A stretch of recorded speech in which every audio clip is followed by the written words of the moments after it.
अभिवादन स्वीकार कीजिए दोस्तों नासिर का। एक छोटी सी कहानी आपके लिए लेकर के आया हूँ। कहानी क्या, ये जो कुछ भी है वो सच्चाई है, इससे मुंह मत मोड़िएगा। मैं जानता हूँ कुछ लोगों को इससे बुरा भी लग सकता है और कुछ लोग इसको नेगेटिव वे में भी ले सकते हैं, लेकिन जो है वो सच है।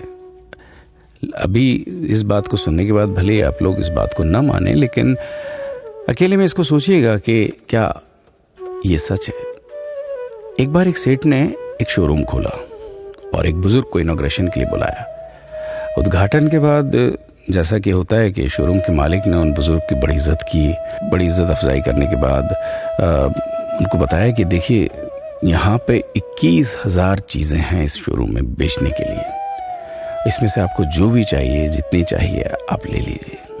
बुजुर्ग हंसे और बोले कि इनमें से एक भी चीज़ मुझे जीने के लिए ज़रूरी नहीं लगती। मुझे तो इस बात का ताज्जुब होता है, आश्चर्य होता है कि इंसान इन सभी गैर ज़रूरी चीज़ों का इस्तेमाल करता कहाँ है। अब देखिए, एयर फ्रेशनर के बिना किसकी सांस रुक गई? फेस वॉश का इस्तेमाल नहीं किया तो कौन काला हो गया? होम थिएटर लाकर कितने लोग कलाकार बन गए?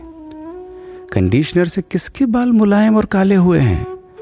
अरे, जो डाइनिंग टेबल यूज करते हैं, क्या उनके घुटने नहीं दुखते? थोड़ा दिमाग पर जोर डालकर याद कीजिए कि हैंड वॉश के बिना आपके किस दादा के पेट में कीड़े हो गए थे।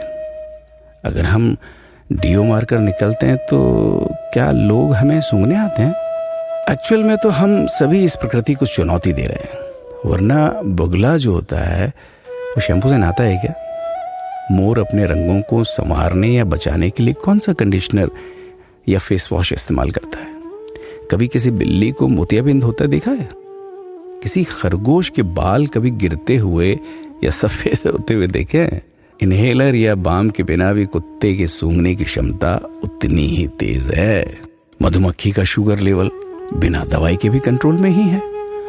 अलार्म के बिना भी मुर्गा रोज उठकर बांग देता है। दरअसल इंसान पैसा खर्च करके दुखी होने की चीजें खुद ही खरीदता रहता है। नेट बंद तो दुखी, लाइट जाए तो दुखी, मोबाइल का चार्जर खराब तो दुखी, केबल टीवी कट जाए तो दुखी, मच्छर मारने की दवाई ना मिले तो दुखी, महिलाओं को मेकअप ना मिले तो दुखी, मैचिंग कपड़े नहीं मिले तो दुखी। आजकल इंसान 10 मिनट में 20 तरह से दुखी और परेशान रहता है। बाकी तो गुड़ की रोटी या प्याज रोटी खाकर हाथों का तकिया बनाकर पीपल के नीचे जो आराम से सो जाता है, उसे दुखी करने के लिए तो फरिश्तों को नीचे आना पड़ता है। ये सब देखा देखी का खेल है।